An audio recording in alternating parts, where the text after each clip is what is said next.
Octubre de 1978. Las 23 horas y 47 minutos marcaban el reloj. El aire en el Roberts Lounge, un bar de Ozone Park, Queens, Nueva York, no era solo una mezcla densa de cerveza rancia y humo frío. Era una sustancia pegajosa, cargada con una tensión que cortaba el aliento. En el despacho trasero, con las luces bajas, un puñado de hombres observaba cada movimiento, cada gesto. Fuera, 3 vehículos aparcados bajo la tenue luz de una farola parecían esperar, con sus motores al ralentí, como depredadores pacientemente al acecho. Lo que ocurriría en los siguientes minutos no solo sellaría el destino de un hombre, sino que desataría una espiral de paranoia y violencia que reescribiría para siempre los códigos no escritos del submundo neoyorquino. Lo que ellos no sabían era que esa noche la deuda de $250,000 se pagaría con sangre. Marty Krugman, de 42 años, era un hombre menudo, con una calvicie incipiente que intentaba disimular y unos ojos permanentemente nerviosos que delataban una vida al límite. No era un made man, uno de esos hombres intocables del entramado mafioso.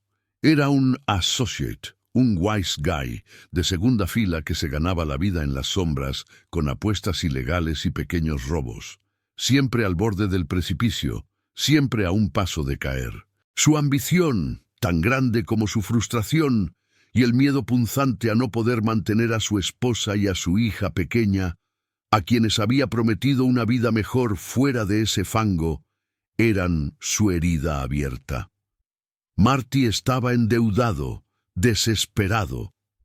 Creía que el dinero que le debían de un golpe reciente era su única salida, sin comprender que en ese mundo un hombre pequeño que exige lo suyo a un capo no es una voz, sino una chispa en un barril de pólvora. El Roberts Lounge era el epicentro de un tipo de justicia, o de la ausencia de ella, que operaba bajo las mesas. Las conversaciones eran susurros, las lealtades se compraban con favores y las traiciones se pagaban con desapariciones. Marty conocía bien ese ecosistema. Había crecido en él, respirado su aire enrarecido. Pero esa noche, su desesperación era más grande que su instinto de supervivencia. El aroma a tabaco y alcohol, que otras veces le resultaba familiar, ahora le quemaba la garganta, premonitorio. La fuerza opresora era Jimmy the Gent Burke, de 47 años, un irlandés corpulento con una mirada helada que podía congelar el alma. Burke era un asociado clave de la familia Lucchese, aunque nunca pudo ser un made man por su herencia irlandesa, una mancha que solo hacía más brutal su sed de poder. Su reputación le precedía, esculpida en rumores susurrados y en los cuerpos que, según se decía, enterraba en el sótano de su propio bar.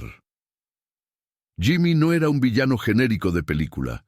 Era un depredador que veía la lealtad como una debilidad y la deuda como una excusa para la eliminación. Su motivo real era el control absoluto sobre el dinero y el silencio, y estaba dispuesto a eliminar a cualquiera que pudiese implicarle en el atraco a la Lufthansa, un golpe del que se decía que había sido el cerebro y que había generado una fortuna que superaba los $6 millones. Marty sabía con quién estaba tratando, pero esa noche su cerebro solo podía procesar una cosa: los $250,000 que creía que le correspondían del botín. El 6 de octubre de 1978, Marty entró al Roberts Lounge con la convicción de que Jimmy le entregaría su parte prometida. No había duda en su mente, solo la urgencia de su situación. Había apostado su vida y la de su familia a esa única carta. Ahora me gustaría saber de dónde me estás escuchando en este momento. Coméntame tu nombre y tu ciudad. Es curioso cómo algunas historias de los bajos fondos logran trascender el tiempo y el espacio, ¿verdad? Porque lo que viene ahora es el tipo de historia que se cuenta en voz baja, en esquinas oscuras, y que nos recuerda hasta dónde puede llegar la ambición humana. El gatillo se disparó con la decisión de Marty de confrontar a Burke. Las manecillas del reloj avanzaban hacia la medianoche. Marty, con el corazón latiéndole como un tambor de guerra, se abrió paso entre las pocas figuras que aún quedaban en el bar y se dirigió al despacho trasero, donde Burke le esperaba. Jimmy, con una sonrisa apenas perceptible, le había asegurado que se reunirían para hablar de negocios antes de la medianoche. Marty no sabía que esa reunión era una trampa, una sentencia de muerte disfrazada de negociación, y que su reloj biológico marcaba sus últimas horas. No sabía que su tumba ya estaba lista. El aire dentro del despacho era más denso, cargado con el olor a puro y a un silencio pesado, casi palpable. Jimmy Burke estaba sentado tras su escritorio, la luz de una lámpara de flexo creando sombras alargadas en su rostro, haciéndolo parecer aún más imponente. Detrás de él, en los rincones de la habitación, las siluetas de Angelo Sepe y Tommy DeSimone se materializaron, como si hubieran emergido de la propia oscuridad. Sus miradas eran cuchillos afilados, y Marty sintió cómo se clavaban en su piel, cada una prometiendo un dolor distinto. Marty, con la voz apenas un hilo, espetó sus palabras, que resonaron en el silencio espeso del local. «Quiero mi dinero de vuelta». La frase, que había ensayado 1000 veces en su cabeza, sonó patética en el contexto de la fría realidad de esa habitación. En ese instante Marty sintió la puerta del despacho de Burke cerrarse detrás de él con un clic ominoso. Fue un sonido seco, definitivo, que selló su destino. Las miradas de los hombres de Burke, como Angelo Sepe y Tommy DeSimone, que le rodeaban, ya no eran meramente hostiles. Eran la antesala de la ejecución. El dilema de Marty era brutal, primario. Luchar, rogar, intentar convencer a Burke de que no era una amenaza o aceptar lo inevitable. Cada segundo que pasaba, la realidad de su situación se hacía más palpable. El aire en sus pulmones parecía volverse plomo. Marty intentó mantener la compostura, su mente buscando desesperadamente una salida, un resquicio, una palabra que pudiera cambiar el rumbo de esa noche. Pero Jimmy Burke solo sonreía, una sonrisa lenta y cruel que no llegaba a sus ojos helados. Aquella sonrisa no era de burla, sino de conocimiento. Era la sonrisa de un depredador que ya tiene a su presa atrapada, sin necesidad de garras. La conversación de negocios era un mero formalismo. El contrato ya estaba firmado, y la tinta era la sangre de Marty Krugman. El silencio, pesado y denso, se estiró en el despacho. Un silencio que no era ausencia de ruido, sino la promesa inminente de violencia. Marty, con la garganta seca, vio cómo Jimmy Burke inclinaba ligeramente la cabeza como si sopesara sus palabras, como si un «quiero mi dinero de vuelta» fuera una curiosidad, no una exigencia. Los hombres de Burke, Angelo Sepe y Tommy DeSimone, no se movieron, pero sus ojos, fijos en Marty, eran la única confirmación de la amenaza. Cada fibra del cuerpo de Marty gritaba que huir era inútil. La puerta, detrás de él, era ahora una pared de acero. Un sudor frío comenzó a resbalarle por la espalda, bajo su camisa, y una punzada de pánico le apretó el pecho. Podía sentir el tic de un reloj invisible que marcaba sus últimos instantes. Pensó en su esposa, en su hija pequeña, en la promesa de una vida mejor, una vida limpia, lejos de esto. Era una mentira que se había repetido a sí mismo 1000 veces, una melodía dulce para acallar los demonios de la deuda y la desesperación. Ahora esa melodía sonaba a requiem. Burke, finalmente, rompió el silencio con una voz grave, casi aburrida. «Marty», dijo, «siempre fuiste un tipo con prisa, una impaciencia peligrosa». No había enojo en su tono, solo una resignación cansada, como la de un granjero que mira una cosecha podrida. 25.000. Eso es lo que te ofrecí por tu parte, ¿no? Una buena cantidad para un tipo como tú, con una deuda como la tuya.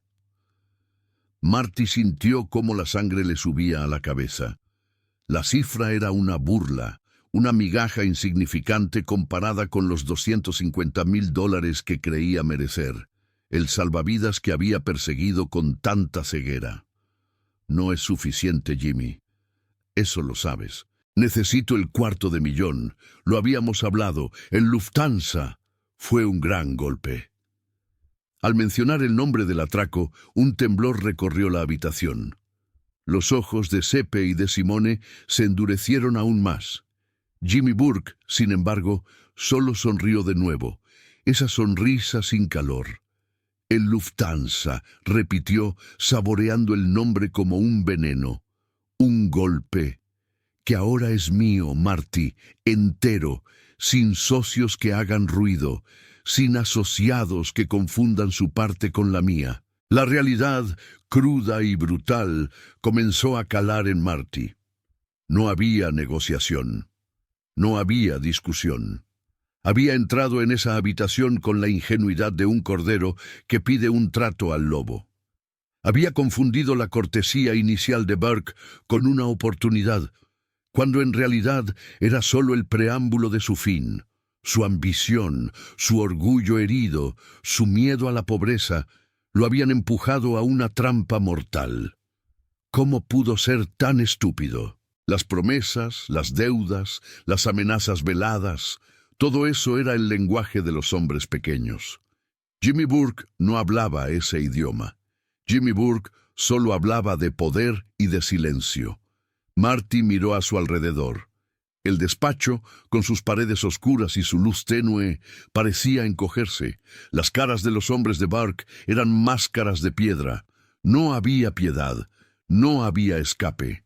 No tenía más cartas que jugar, salvo una, la última, la más desesperada, la que sabía que era un arma de doble filo que, si no lo salvaba, lo hundiría aún más rápido. La tenía guardada, como un último aliento. He estado hablando, dijo Marty, su voz apenas un susurro, pero audible en el silencio mortal, con algunos conocidos, gente que sabe de esto. Burke alzó una ceja, pero su expresión no cambió. Conocidos, repitió, como quien degusta una palabra extraña. ¡Qué interesante! ¿Y qué dicen esos conocidos? Marty dudó, el sudor ya empapándole la frente. Sepe se movió un paso hacia adelante, un gesto imperceptible para cualquiera, menos para Marty, una señal de que el tiempo se agotaba. Dicen que el golpe de Lufthansa es grande. Demasiado grande para que se quede en silencio. Demasiado grande para uno solo. Y que los federales están preguntando. Una pausa se cernió sobre ellos, más pesada que cualquier puño. Marty observó a Burke, buscando una fisura, un atisbo de miedo, de preocupación. Pero no había nada. Solo la misma mirada gélida, la misma sonrisa apenas perceptible. El as que creía tener en la manga, la revelación que esperaba que le diera una oportunidad, se sintió de repente frágil, inútil. ¿Los federales, dices?, inquirió Burke, con un tono que no denotaba sorpresa, sino una especie de confirmación. Mantuvo su mirada fija en Marty, una mirada que no prometía salvación, sino una comprensión profunda y terrible. Marty, Marty, Marty, dijo, como quien se dirige a un niño travieso, pero con una crueldad infinita. Siempre tan predecible. En ese instante, la esperanza de Marty se evaporó como el humo. El aire pareció salir de sus pulmones. Comprendió que su jugada desesperada no era una sorpresa para Jimmy Burke, era una confirmación. Una pieza más en un rompecabezas que Burke ya había resuelto mucho antes de que Marty cruzara la puerta del bar. Esa revelación, lejos de ser un as en la manga, era el último clavo en su ataúd. Su secreto se convirtió en la sentencia definitiva. ¿Crees que Marty hizo lo correcto al mencionar a los federales? ¿Qué habrías hecho tú en su lugar, con esa desesperación carcomiéndote y el miedo por tu familia? Comenta tu opinión, porque fue ahí, en ese momento de desoladora comprensión, que todo empeoró de una forma que Marty jamás podría haber imaginado. Jimmy Burke asintió lentamente, una vez, dos veces. Sus ojos, antes fríos, ahora brillaban con una especie de satisfacción oscura, como si acabara de ver el final de una obra que él mismo había orquestado. La tumba ya estaba lista, Marty, susurró Burke, las palabras apenas audibles, pero con un peso devastador. Mucho antes de que te atrevieras a entrar por esa puerta esta noche, mucho antes de que pensaras en hablar con nadie. El rostro de Marty se contrajo, una mezcla de horror y rendición. Había sido un peón en un juego mucho más grande de lo que nunca pudo entender. Su ambición, su desesperación, todo lo había llevado a este momento, a esta revelación que no le traería vida, sino la confirmación de su muerte. Los $250,000 nunca fueron suyos. El Lufthansa para Jimmy Burke no era solo un botín, era un pacto de silencio sellado con sangre. Y Marty había roto ese pacto con su mera existencia, con su sola demanda. Su cuerpo, de ser hallado, o su silencio, de no serlo, enviaría un mensaje escalofriante a cualquier otro wise guy que osara reclamar su parte del golpe de la Lufthansa, poniendo en riesgo a sus propias familias y desatando una cacería interna para asegurar que nadie más hablase. Angelo Sepe se movió de nuevo, esta vez con una intención más clara. Sus pasos eran lentos, deliberados. Tommy DeSimone, al otro lado, desabrochó discretamente el botón de su chaqueta. El aire del despacho se volvió gélido, irrespirable. Marty sintió el olor a metal, a pólvora, aunque no había ninguna arma visible. Era el olor de la muerte inminente. Intentó hablar, rogar una vez más, quizás por su familia, pero las palabras se le atascaron en la garganta. Su mirada se cruzó con la de Jimmy Burke una última vez, y en los ojos del irlandés, Marty solo vio el reflejo de un abismo. No había nada más que decir. El aire del despacho, ya viciado, se volvió irrespirable. La frase de Burke, «La tumba ya estaba lista, Marty», no era una amenaza. Era un hecho consumado, una verdad pronunciada con la frialdad de quien ya ha pasado página. Las palabras de Marty sobre los federales no habían sido un as bajo la manga, sino la confirmación definitiva de su inutilidad, de su peligro. Burke no estaba enojado. Estaba en todo caso un poco hastiado de la previsibilidad de los hombres pequeños. Angelo Sepe, sin decir una palabra, se movió con una velocidad engañosa para su corpulencia. Su mano se cerró sobre el hombro de Marty y el agarre no era el de un amigo, sino el de un depredador. Al mismo tiempo, Tommy DeSimone, con esa sonrisa de sociópata que le caracterizaba, se acercó desde el otro lado. Marty sintió el vértigo, la brusquedad de la situación. No hubo tiempo para un grito, ni siquiera para un ruego más. Un segundo antes, estaba de pie, temblando. Al siguiente, el mundo se le venía encima. La luz del flexo parpadeó y el silencio volvió a adueñarse del despacho, pero esta vez un silencio más profundo, más absoluto, donde solo el eco de una silla arrastrándose contra el suelo de madera parecía romper la calma sepulcral. Fuera del Roberts Lounge, las 24 horas y un minuto marcaban el reloj. Los 3 vehículos, pacientemente aparcados bajo la farola, encendieron sus motores. No hubo prisas, no hubo alarmas, solo la rutina de una noche más en Queens. La ciudad dormía, ajena al drama que acababa de consumir a Marty Krugman. Su desaparición no fue notada de inmediato.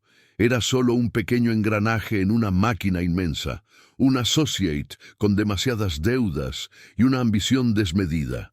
Pero la ausencia de Marty, con el paso de las horas y los días, no pasó desapercibida para todos. Los federales, que ya seguían la pista de Marty por otros delitos menores, por pequeños roces con la ley que apenas merecían un expediente, notaron su repentina e inexplicable ausencia. Marty Krugman era un tipo que, a pesar de su insignificancia en el gran esquema de la mafia, tenía una peculiar habilidad para estar en el lugar equivocado en el momento justo, o para escuchar lo que no debía. Su nombre ya estaba en algunas listas, asociado tangencialmente a la periferia de círculos mucho más grandes. Ahora, la desaparición de Marty, justo después del sonado atraco a la Lufthansa, encendió una pequeña pero persistente luz de alarma en las oficinas del FBI. La presión sobre el círculo de Jimmy Burke, que ya era intensa, comenzó a incrementarse. Mientras tanto, la noticia del accidente de Marty o de su desaparición voluntaria, como se rumoraba en los bajos fondos, se extendió como una plaga silenciosa entre los demás implicados en el atraco a la Lufthansa. Hombres como Henry Hill, otro de los cerebros del golpe, y otros pequeños wise guys que habían tocado parte del botín o habían participado en la planificación, vieron lo que le sucedió a Marty. Un hombre que se atrevió a reclamar su parte, un hombre que hablaba con conocidos sobre los federales, simplemente se desvaneció en el aire. El miedo comenzó a carcomerlos desde dentro. La paranoia se instaló. Jimmy Burke, con esa mirada helada que le caracterizaba, observaba cómo su imperio, construido sobre el miedo y la lealtad forzada, comenzaba a resquebrajarse. La desconfianza era un veneno lento. Cualquier indicio de debilidad, cualquier murmullo, cualquier mirada furtiva era interpretado por Burke como una amenaza, y para un hombre como él, la amenaza solo tenía una solución: la eliminación. La cadena de asesinatos comenzó.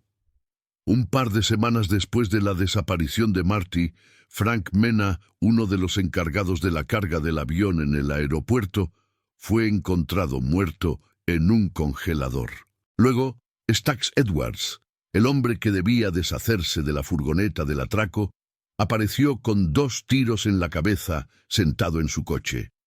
Cada muerte no era un castigo, sino una advertencia, un macabro mensaje para los vivos. El mensaje era claro.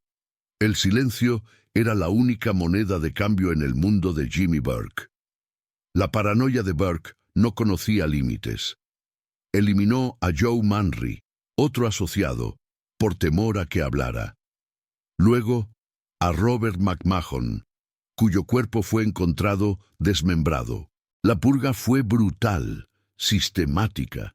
Se estima que entre 10 y 12 personas directamente implicadas en el atraco a la Lufthansa o que simplemente conocían detalles comprometedores fueron silenciadas por Burke y su crew. La lealtad se pudrió bajo el peso del miedo y la codicia. Cada cuerpo que aparecía, cada desaparición sin rastro, aumentaba la presión sobre Burke, pero también su determinación. Creía que con cada eliminación se aseguraba más. No podía estar más equivocado. El precio de su ambición se elevó. Ya no era solo la vida de un hombre, Marty Krugman. Era la estabilidad de una crew entera que se desmoronaba bajo el peso de su propia brutalidad. Las familias más grandes de Nueva York, que toleraban a Burke por su eficacia, empezaron a ver la situación con creciente preocupación. Demasiada sangre, demasiado ruido, demasiada atención. El FBI, alimentado por la desaparición de Marty y la subsiguiente cascada de asesinatos, comenzó a tejer una red más grande y más fuerte alrededor de Jimmy "The Gent" Burke. ¿Cuál ha sido tu parte favorita de esta historia hasta ahora?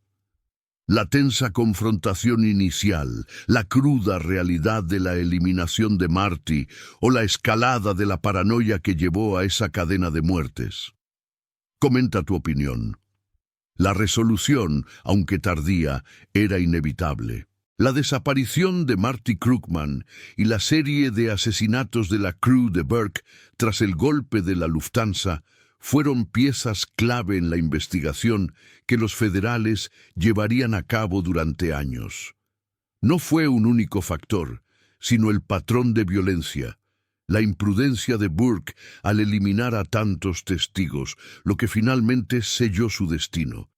Meses después, y luego años, Jimmy Burke sería arrestado. Fue condenado por otros crímenes, no directamente por la muerte de Marty Krugman o la de sus otros asociados. Las pruebas directas eran difíciles de conseguir en un mundo donde el silencio se compraba con la vida. Sin embargo, su nombre se convirtió en sinónimo de la brutalidad de la mafia, un símbolo de la codicia desmedida.